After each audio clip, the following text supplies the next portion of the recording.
हम हिंदुत्व धर्म नहीं मानते. इन हिंदुत्ववादियों को बाहर निकालना है. சிலவற்றை நாம் ஒழிக்கத்தான் வேண்டும், எதிர்க்க முடியாது. கொசு, டெங்கு காய்ச்சல், மலேரியா, கொரோना இதையெல்லாம் நம்ம எதிர்க்கக்கூடாது, ஒழித்து கட்ட வேண்டும்.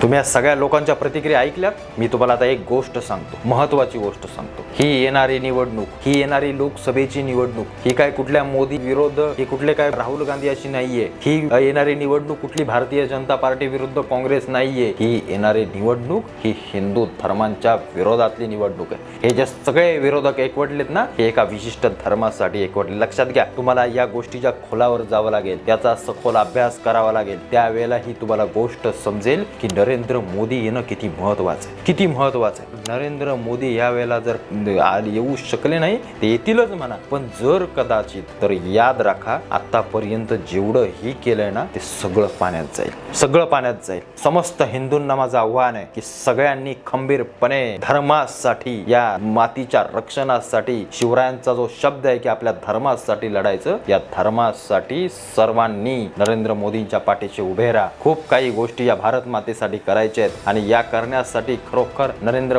मोदींच्या पाठीशी खंबीरपणे आता उभं राहायचंच.